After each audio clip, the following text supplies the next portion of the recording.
Hey, what's up, guys? Anthony Sevins back again for, I don't know, I guess you could say opinion of conflict. Recently, I've been hearing a lot of people and things going very viral on why to boycott future Star Wars movies.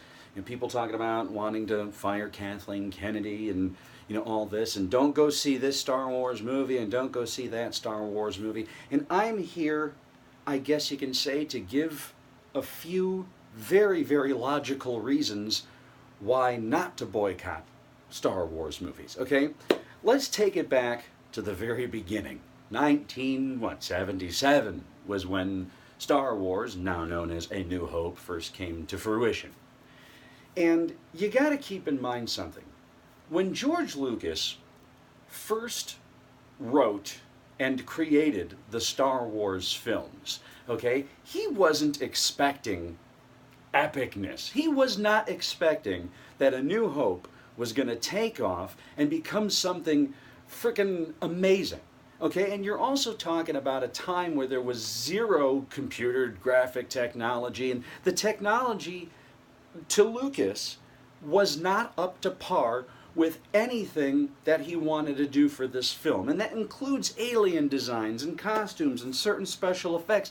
They had to invent this shit from scratch using some bullshit. I mean, the Death Star in and of itself was the surface of the Death Star, for those of you who aren't familiar with things, was created by using battleship game kits that they put together. Why? Because computer technology did not exist.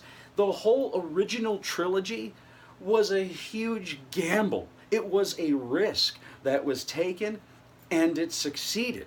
Okay? There, to an extent, you have to look at it like this.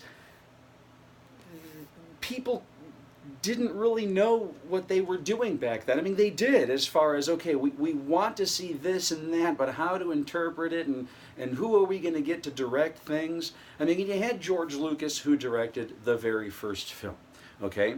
And it was a smashing success, because it was kind of like, it was like an art project that he guessed at, and he made all of the right guesses, and it was cool, and it was fun, and it was exciting. And then, an Empire came around with Irvin Kershner directing it, okay? The success of Empire was because Irvin Kershner was a deep, deep, dramatic, character-driven director. And that's, Kershner really brought that darkness into the Star Wars universe, and people kind of liked that. They loved the drama in Star Wars. And then you have Return of the Jedi, which was Richard Marquand, and this was a guy who gave something a little extra to Jedi as well, his own interpretation of things. But you have people that bitch and moan like, all the new movies are too funny. There was loads of comedy in the classic films, between Han Solo being a smartass and 3PO and R2 bickering at each other all the time, and Lando and Leia, and I mean, I think that the classic trilogy, had a very ample amount of comedy in it as well. Now, the thing is, it's everyone's so pissed off and so frustrated, and hear me out, and this might not be your exact opinion, but because it's like, after Return of the Jedi, we had shitloads of expanded universe content that came out in the form of comic books or novels, and there were some really incredible stories that happened after Return of the Jedi. But keep in mind, this stuff was never canon. They allowed it to be written, artistic expression of freedom with these stories, and yes, some of the authors kind of worked off each other, so it was like, from Return of the Jedi all the way to The Force Awakens, we had in our head a possible future of what Star Wars was going to be. And it was good. It was really badass. Okay? And I'll give everybody that, and I'll admit that any day of the week. In my head, I pictured just pure epicness and Luke Skywalker, just as Mark Hamill explained, like at the end of The Force Awakens, where, Mark Hamill and Luke Skywalker was going to come in to save the day, and it would have been so badass. But it's like, we didn't get that, because it was like our expectations were way up here, And a lot of people were very, very disappointed, and they started making a lot of comparisons with The Force Awakens. Oh, it was too much like A New Hope, but with different characters, and it's like, I understand that, and okay, fair enough argument, but it was still different. Different planet, different characters, different robots, different situations going on. Okay? But when you compare, things that are similar and the same, you can go back and bash A New Hope, for being too similar to The Wizard of Oz. There was a boy on a farm in Star Wars. There was a girl on a farm in The Wizard of Oz. Okay, the boy was being raised by his aunt and uncle in Star Wars. The girl was being raised by her aunt and uncle in The Wizard of Oz. The boy dreamt of better places, out in the galaxy and fighting the good fight, and he dreamed of being away from the farm and going on adventures. In The Wizard of Oz, there was a girl who dreamt of going somewhere over the rainbow and being on bigger adventures. And she did, and he did, and he wound up meeting a whole crew of crazy motherfuckers, and she wound up meeting a whole crew of crazy motherfuckers, and they had to fight the big bad guy to save the galaxy, and they had to fight the big bad guy or girl, or the witch in that matter, to save the universe of Oz. And it was, you're talking about same, man. Apples are apples, and nobody associates that.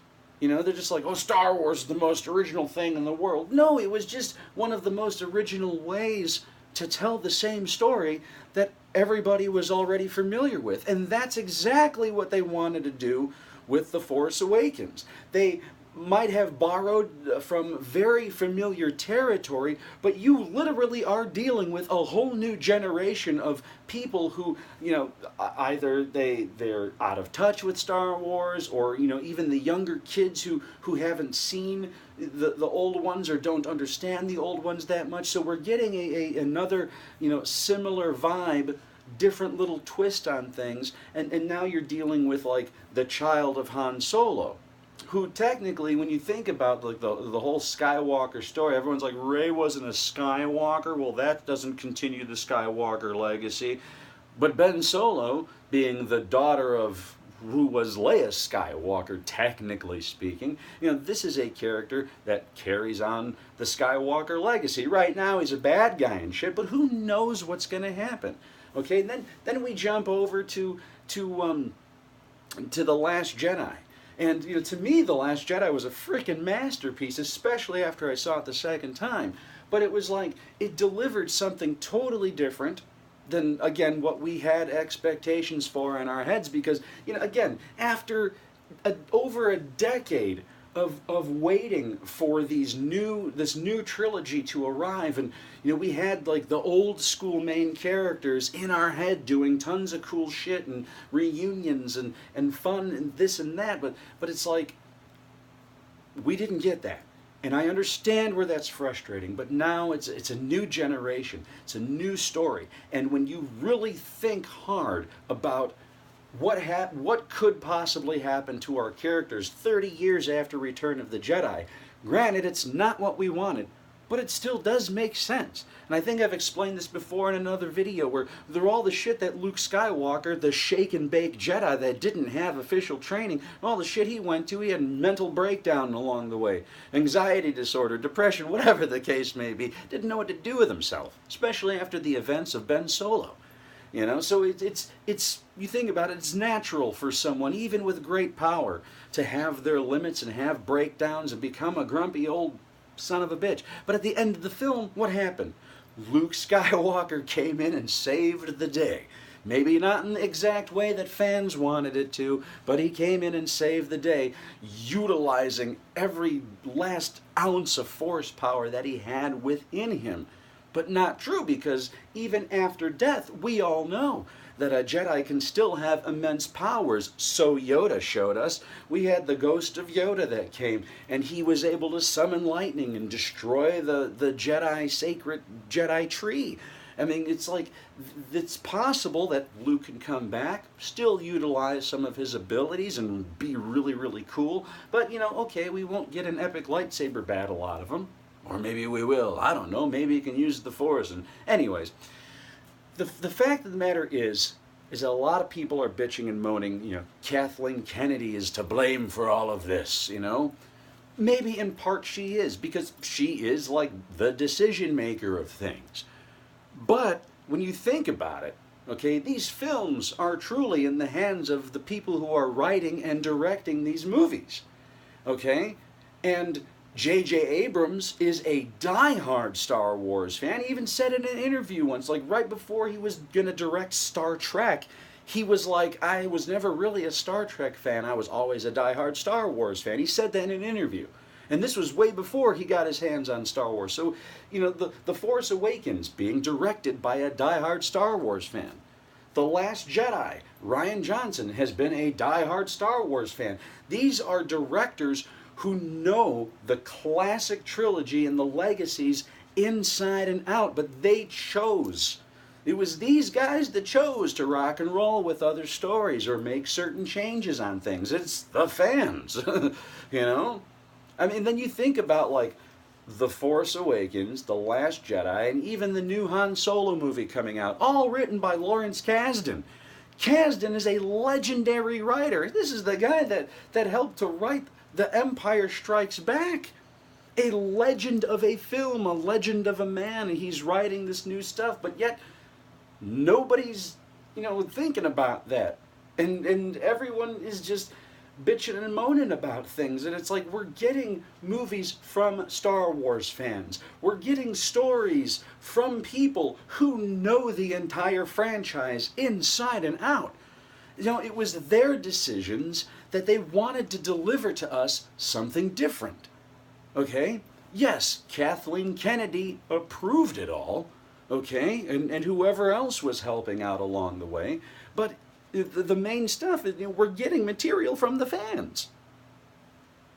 You know, and the crazy thing is that every single Star Wars fan out there, okay, you know, being prideful, you know, I've heard a lot of people say, well, give me the Star Wars movies. I would have made a hell of a different movie and a hell of a better movie. Maybe you would have. But I bet you $1 billion there still would have been thousands of people out there still bitching at your movie. Maybe you would have done some things cooler and stuff, but it just seems like no matter what happens, you cannot please fans in general. And that doesn't matter if you're Star Wars fans and this and that. You know, Marvel, I've heard comparisons to Marvel. You know, how come Marvel can put out, you know, 20 different movies and all of them are just fucking awesome? Well, it's because comic books and comic book stories have been around a hell of a lot longer, and Star Wars is not a fucking comic book franchise. Okay? It is not a comic book franchise to where they're going to sit there and grab stacks of comic books and read them. Okay? Yeah, okay, Star Wars did have a comic book series, or many series, you know, later on in the 80s and the 90s and stuff, but these are not associated with what's going on in the films. Even the books, even though the books were direct sequels to the movies, they technically are not what's going on in the films. And as Star Wars fans, you gotta do one of two things, okay? You can sit in the theater with your popcorn and just enjoy the shit out of whatever comes. Come what may. You like it or not, it could have been better, it could have been worse, whatever. You sit in the theater and have a popcorn and enjoy the entertainment, the fictional entertainment on the big screen. Or you could boycott these films and sit at home and be grumpy and I'm not going to go see this movie and I'm not going to go see Solo and Star Wars anymore and fuck what they're doing and I hate my life and I'm never going to see these movies again.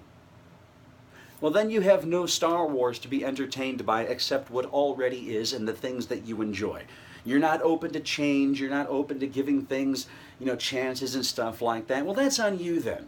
You want to boycott Star Wars? Knock your socks off. But let me tell you this. I'm 40 years old, okay? I'm not an old man. but I'm not going to be around forever. The future isn't guaranteed for any of us Star Wars fans. We can die tomorrow, we can die 3 weeks from now, we can die 30 years from now. And once we're dead, then whatever, all of this means fucking nothing anymore.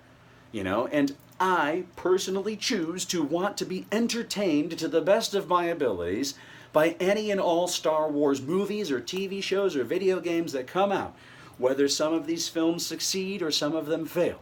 Okay? Perfect example, the prequel trilogy. A lot of people who know me know I'm not the biggest fan of the prequel trilogy at all, but admittingly, I still do watch them. Why? Because they're Star Wars, and I love the stories. And, more than not, I do enjoy the films. I enjoy the stories. I enjoy some of the characters and some of the things that are happening. But, I prefer the old original trilogy, just like a lot of other, diehard fans out there.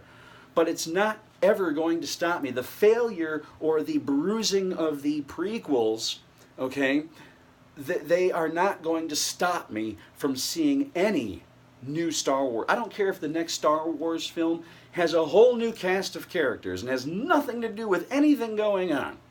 I'm still going to go see it because it's Star Wars, and Star Wars is fun as fuck to me.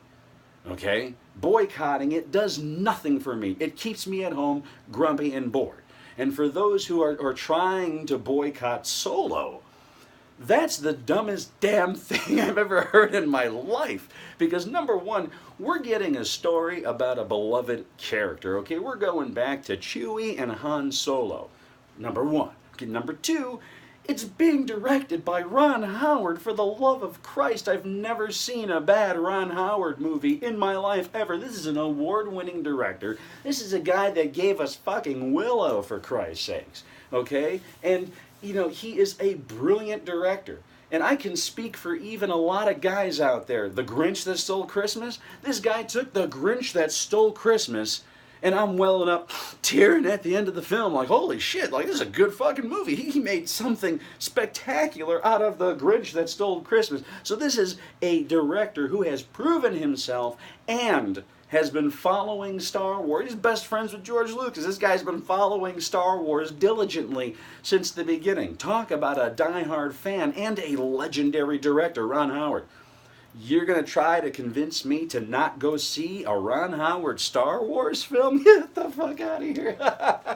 That's almost a comedy. Are you preparing to become a comedian or something? Seriously, Star Wars is meant to be fun and exciting and sometimes childish and a lot of times funny and have quite a bit of comedy in it, especially depending on the characters and, the interaction between people. Star Wars, it was once said in one of the greatest Star Wars documentaries ever called The Empire of Dreams, and there was one big wig in a suit and tie that, this guy, he said it exactly what it is. He called it as it is. He says, I love Star Wars because Star Wars is fun. It's meant to be fun. And that's exactly what Star Wars is and should be. I think that a lot of us diehard fans, we get too deep into the mythos and we want to see these big, epic, like holy shit moments that we've been building up in our heads for the past 20 or 30 years. And when we don't get that, what do? Fuck this. That sucks. We don't accept change. Okay? You gotta, if you're gonna continue to enjoy the Star Wars universe, okay, I tell you this right now, they're gonna be making Star Wars movies until the end of time. Whether we like it or not, whether it's under the direction of Kathleen Kennedy or J.J. Abrams or Rian Johnson. Rian Johnson's on his way to deliver us a whole new freaking trilogy. You're going to boycott all that too? These movies are going to continue to be made until the end of time, and we have a choice. We can go enjoy them as being Star Wars fans. Let's go see a Star Wars movie into hell, and we're just going to enjoy it. Or you can sit at home and not watch it, and you're going to miss out on whatever the hell happens, And, you know, it might make you even more grumpy because everyone else is out there watching these films and getting to know the stories and the characters and following the many, many legacies that I'm sure are to come, right? And you're going to be at home being grumpy, and you know, like those guys you see going on strike. You know, on a Saturday afternoon, they're sitting in a lawn chair on the side of the road, holding up signs. You know, F the world, I'm miserable. Star Wars, the new Star Wars movies have destroyed my life, and just like I pronounce to those guys, I can find a lot cooler shit to do on a Saturday than sit around and boycott something that's supposed to be fucking fun as hell. Okay, that's supposed to be popcorn entertainment and you know, fantasy, adventure, and action, and everything that even the new Star Wars movies did deliver to us. Okay? It's going to be a strange journey because, again, we programmed ourselves to think this is what's going to happen and this is what should happen. But from now on, guys, I mean, seriously, expect the unexpected. If Rian Johnson and crew did anything, this diehard fan of Star Wars is to think different, be open-minded, and expect the unexpected. Stop bitching and moaning. Go enjoy a freaking Star Wars movie. Until we meet again, take care of yourself, take care of each other. I got my tickets for Solo, by the way. I'm going to go see that shit. It's going to be cool.